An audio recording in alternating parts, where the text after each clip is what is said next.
The turn of the 20th century, a time of wonder, new innovations, military and technical, and in Europe, a waning, slowly declining peace. Kaiser Wilhelm II has inherited a grand empire from Bismarck and his father, and he intends to make it Europe's hegemon. Germany is a contender at sea with Britain, but colonially, she is a pitiful sight by comparison. Wilhelm II has grand plans and an even grander ego.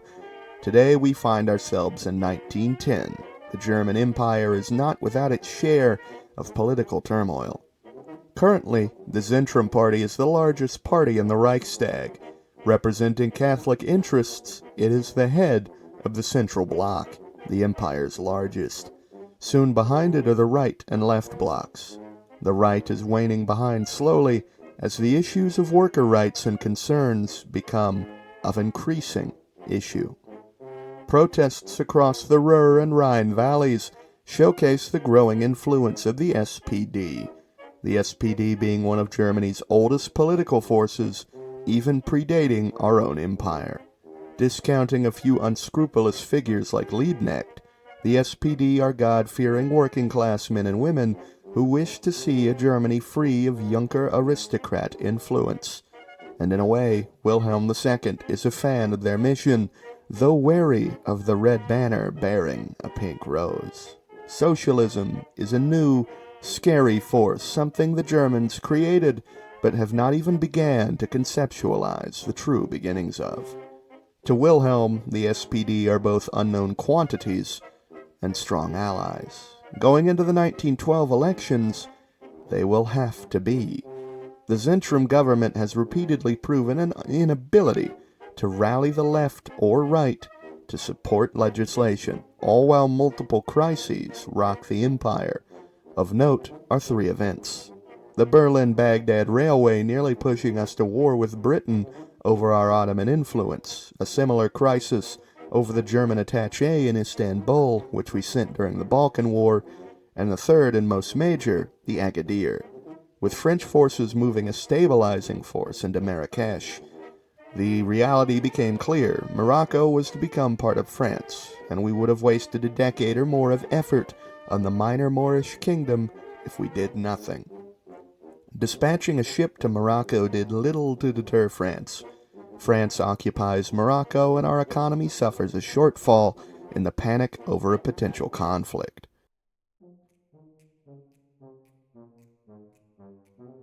Combining the poor response to multiple crises, the economic downturn, and the lack of a meaningful legislation, Zentrum faces an electoral loss, however maintaining its Catholic core. The SPD takes a huge gain in the Reichstag, becoming the largest party by a wide margin. Alongside fellow leftist parties and Catholic moderates, real work can begin. But first, a budget must be approved, not just by the Reichstag, but by the Federal Council, the Bundesrat, assembled from the various federal subjects and their monarchs. Holding 61 seats, while it is nominally dominated by Prussia, Prussia only accounts for 17 seats. The varying Thuringian states, especially those of House Reuss, are represented by 8 seats, meaning after Prussia, the Thuringian minor princes account for more votes than all of Bavaria and the Wittelsbach holdings on the Rhine. The federal system isn't perfect, but like all things, the SPD has plans for reform and plans to perfect. The sidelining of Prussian influence in the Federation is against Hohenzollern interests, but the Kaiser remains confident in the people's choice.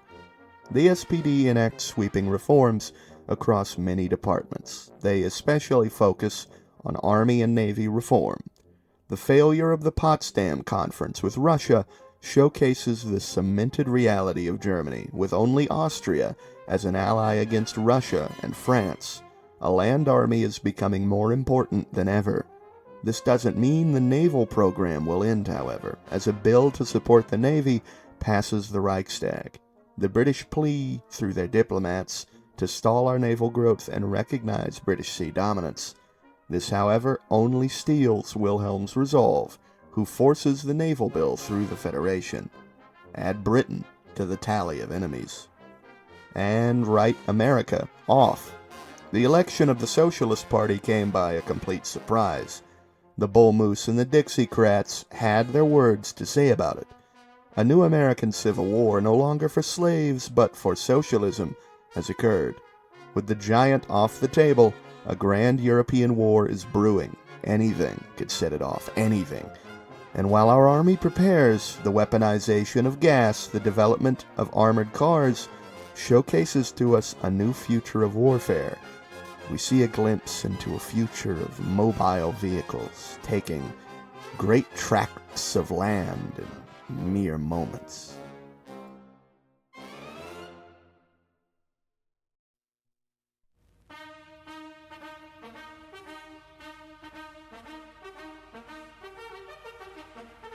With the coming of war all but guaranteed, a new war congress is called. Thinkers like Moltke the Younger and Hindenburg attend, and our ancient plans written by General Schlieffen and others are reviewed. Several plans are put forth. Schlieffen's plan to enter the Netherlands and Belgium to go around France's fortifications makes some of us antsy. There's a worry our forces will be needlessly overextended, but General Mackensen heads our mobile units, the experimental armored cavalry. He believes his units can spearhead a push into the Netherlands with a mass of armored cars, turning south at Amsterdam and breaching deep into France. Moltke proposes only going through Belgium, which some worry would bottleneck our forces. The Kaiser and Mackensen back the original Schlieffen plan, albeit with augmented rules to fit the newly created mobile units of the Landwehr. When war breaks out with Russia and with France, our forces will storm the Benelux in its entirety, but yet another clause is added. Russian mobilization is believed to be slow, and we must exploit the early part of the war. A grand push east at the start by the bulk of the army should allow us to quickly reconvene our units west within a year of deployment. The Ostplan is drafted, and our goals and demands are put onto paper. The reason for war now is all we need. We could go at any point. Our army is prepared, our industry is giant, the dockyards have prepared our Kriegsmarine for prolonged and sustained operations against the much larger British Navy. The only real concern is procuring food imports. With any luck, we will win with such a speed as to not suffer any ills, but luck isn't something the Kaiser believes in. Born with a bad arm, he believes only in the tangible. He believes victory can be ours, and now it is up to us as a nation and the Oberkommando to deliver this.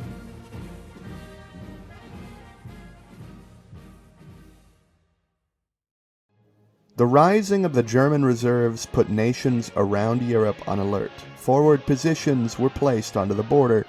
In late 1914, Franz Ferdinand had narrowly avoided death at the hands of an assassin in Sarajevo, blaming Serbia. The German government promised Austria-Hungary that war would soon come, that the Entente would fall, and their futures would be jointly secured. Utilizing the pretext of Russian industrialization threatening the balance of Europe, Germany lit the match. In September, a grand rush into Poland began, our forces pressing aggressively for Warsaw, while the Western Front remained static and Britain, for the time, was neutral. A Weltkrieg had begun, we just didn't know it yet. A war of such a scale that the world would be irreversibly changed. Gott mit uns.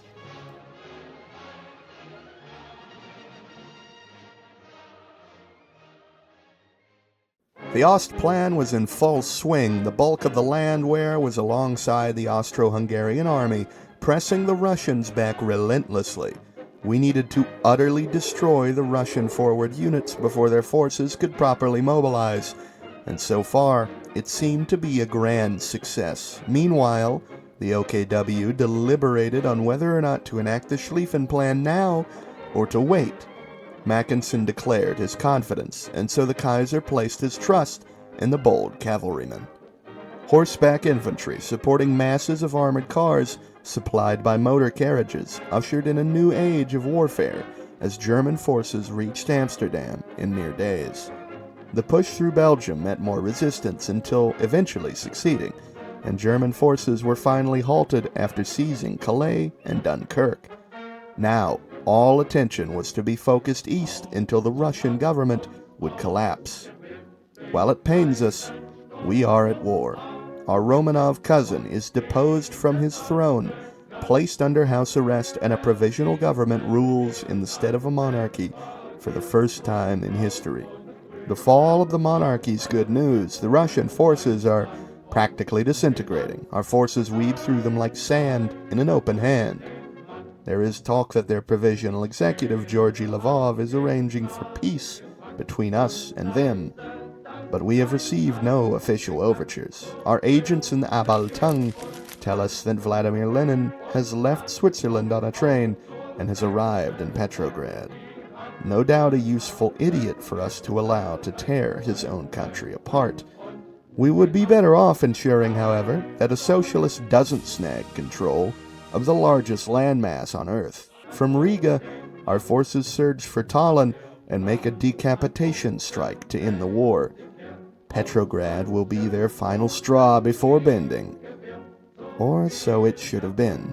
Determined to hold on, they risk the very fabric of their democracy.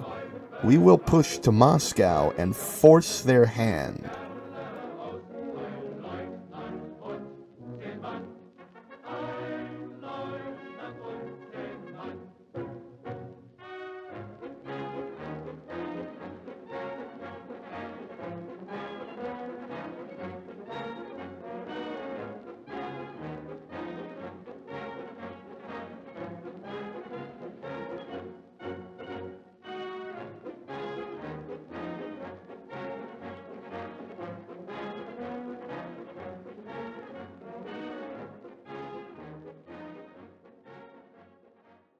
The Titan is dead. Britain and France stand resolute, still, arm in arm, stretched from Calais to Fort de Vaux. The Russian Republic is unstable at best, and we offer them good luck and a linen in German shackles to aid in their stabilization. Bon voyage. The Treaty of Brest-Litovsk details the loss of land which will be given to our sphere. Ukraine, White Ruthenia, the United Baltic Duchy, Courland, Lithuania, and Finland all come to our court and our sphere. Right now, Ukraine is damaged by our offensive, but in time, they will help us avoid food shortages. It is early 1916. We advanced and won faster than could have been predicted by the Western Entente, but for us, we were behind schedule. Victory may be just around the corner. The long year which we have waited on the Western Front has seen progress, but only in the sea and the air. Our Zeppelins bombard British and French factories, while our planes cover our forces on the front. But on the sea, our heavy investment in the Navy and in the newer technology of long-range submarines has led to supply issues for our enemies, as exotic goods like bananas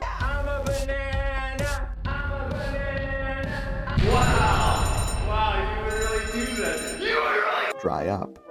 While bananas are superficial losses, the British now feel the consequences of war, and tens, maybe hundreds of French, British, and Portuguese vessels have sunk to the depths, never to be seen again.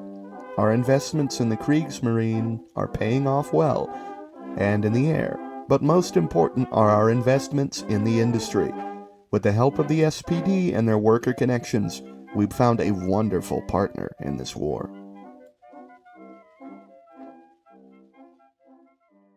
As spring approaches in 1916, Feldmarschall Hindenburg, hero of the Eastern Front, proposed a new plan.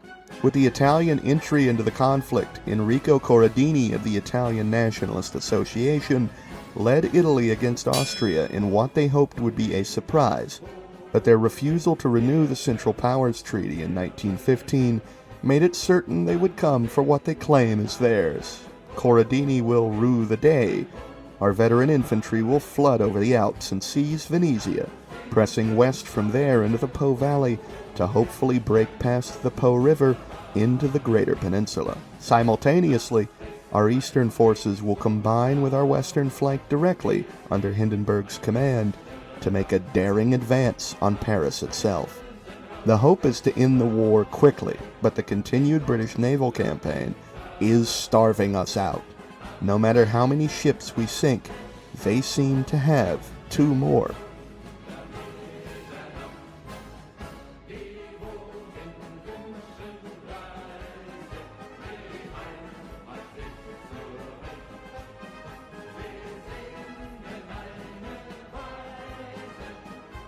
France has offered surrender terms, but it would appear that despite a major loss of Royal Navy vessels off the Norman coast, including the British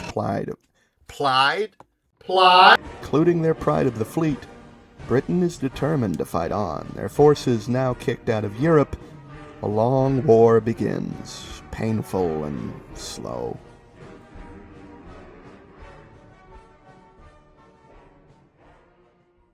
The United Kingdom have opted not to surrender, their forces now still far from destroyed, having left France in good order, concentrate heavily in Egypt and in Yemen.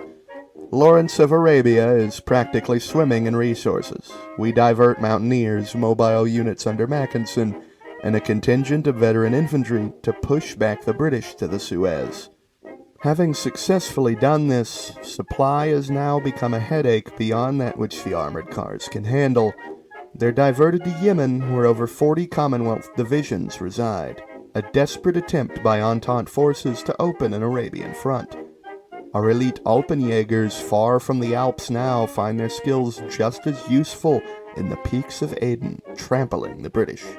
The construction of port facilities allows us to gain just a little more ground, pressing into the Suez, but never crossing the canal.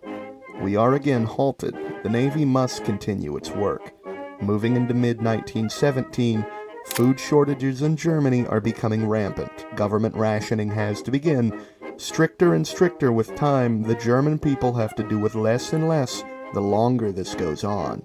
We have beat every continental contemporary, but we are cut off. No oil, no food, no hope. Only our Navy, providing a glimpse of a plan. Paul von Lettow-Vorbeck, recalled from the colonies, plans a daring coastal raid to probe the British ability to defend themselves. The Norwich raid. 2 divisions of infantry are sent across by boats. They fail to make a beachhead, but probe the defenses sufficiently. From the report gathered, improvements are made to transports, naval strategy, and the training of specialized Kriegsmarine infantry begins to create amphibious Sturmtrupp. As strikes and hunger begin to consume Germany, and France has fallen into a civil war, we have to spend the next year of preparation very carefully.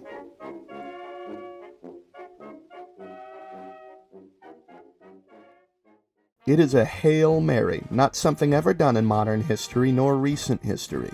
A land invasion of a unified Britain. General Vorbeck believes in the ability of naval infantry. We believe in him.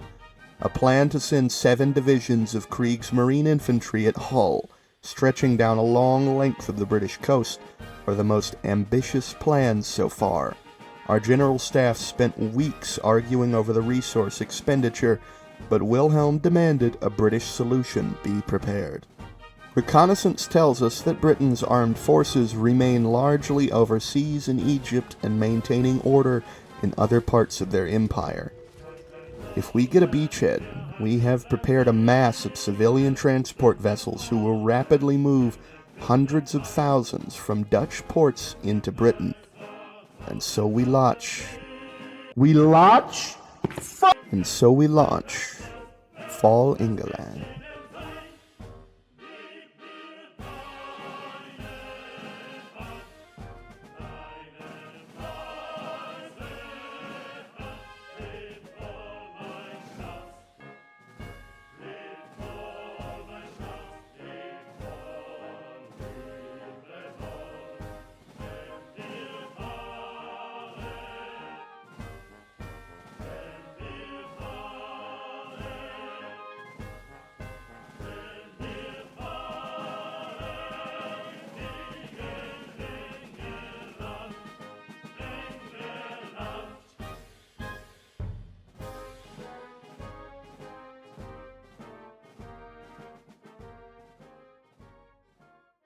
The full surrender of the Entente was secured. Italy and Britain were to pay us in Austria, Hungary, hefty reparations. The Royal Navy were to scuttle many of their vessels, and major colonial concessions were granted in Asia and Africa from the exiled French government in Algiers and the Windsor Crown. Egypt was made free. The Ottomans reviled us for this betrayal, but it was an insisted upon German condition for peace, as Egypt would serve a wonderful barrier between the Turkish and our African colonies. The Suez and Gibraltar, however, remain ours. The establishment of Middle Africa and Deutsch Ostasien led to a grand optimism for the empire's future, but a great humiliation. Millions had died trying to defend themselves from our goals, and they had failed. Italy had spent nearly 2 years under continued occupation. In this time of near lawlessness, the Italian situation became untenable. Austria leaves the peninsula to its fate. A disgraced Corradini was assassinated, and a new liberal government collapsed under the pressure. The government of David Lloyd George also collapsed in Britain, sending the Parliament into dissolution as an economic and government crisis began.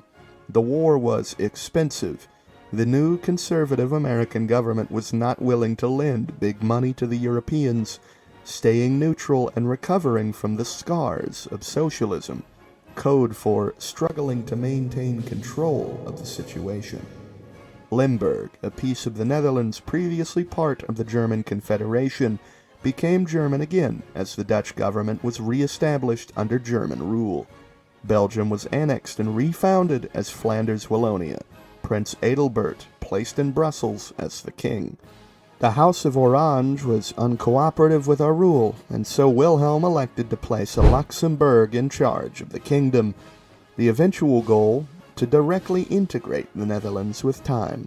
The treaty was signed, ratified, by 2 governments on the brink of falling. Frankfurt, Brussels, and Brest-Litovsk became the 3 treaties to define the next 20 years. Things were looking up, but debt was not solely an Entente problem. Now we have our own problems.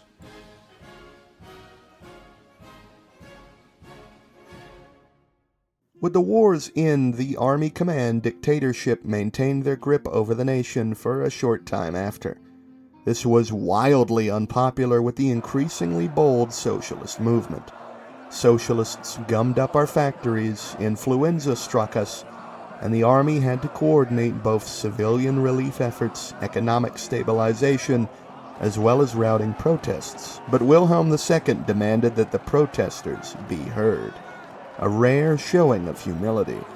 General Ludendorff had become all but a dictator, but the people simply wouldn't have it. With the order of the Kaiser, the OHL was finally decommissioned in 1920.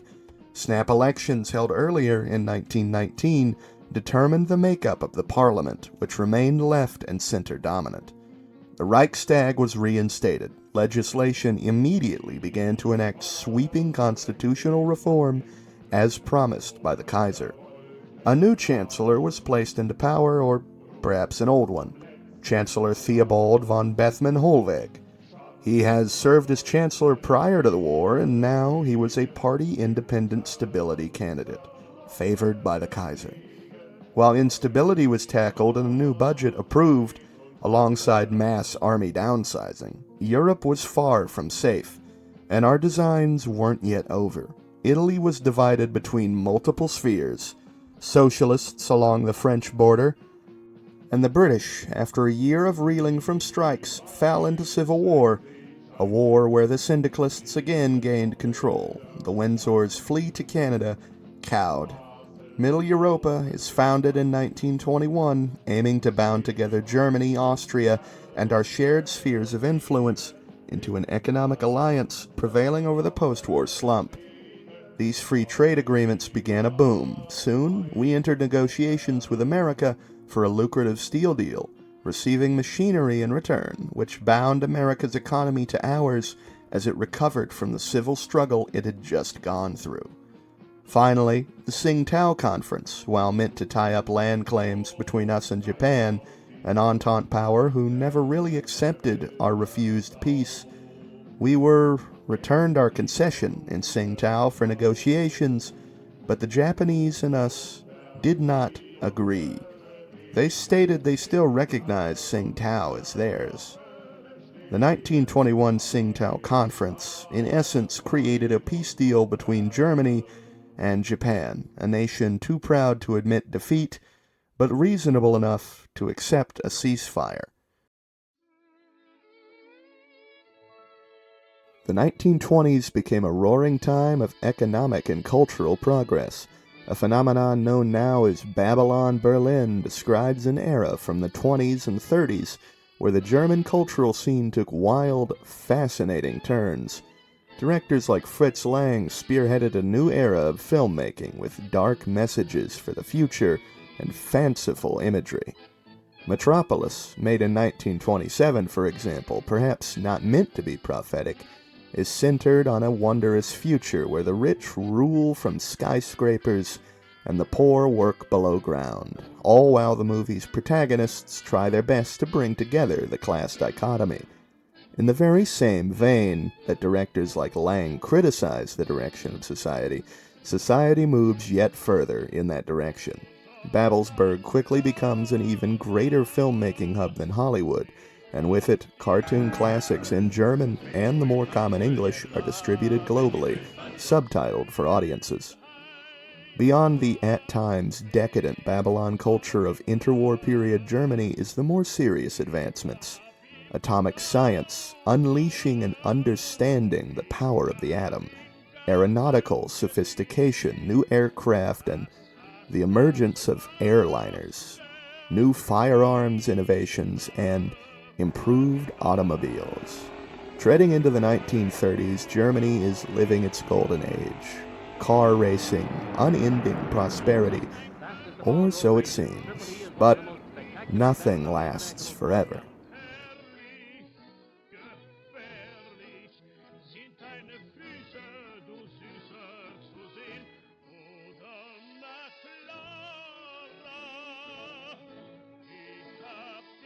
After years of economic stability and growth, the first signs of trouble begin to bubble up. A little background. Several elections have passed in Germany by now.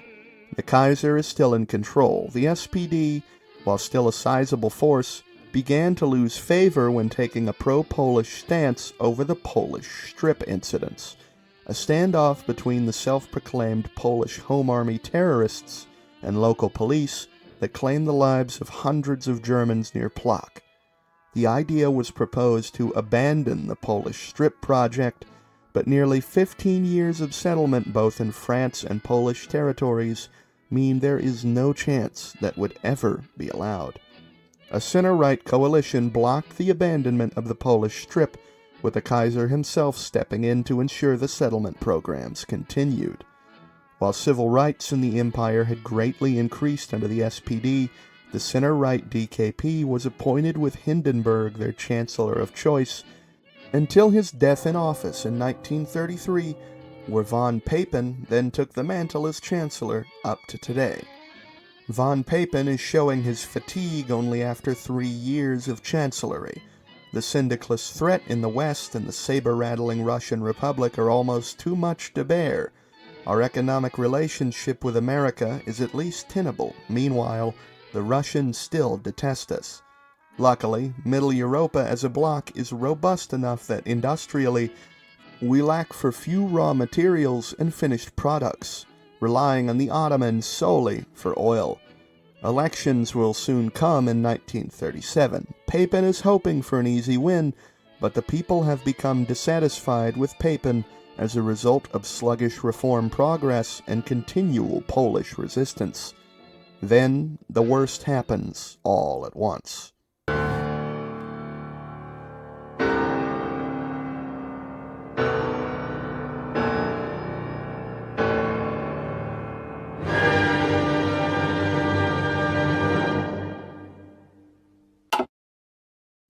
But unfortunately, this is where we end for today. Fret not, we will continue into the 21st century in part 2, where we see how Germany navigates her European ambitions in a world of giants.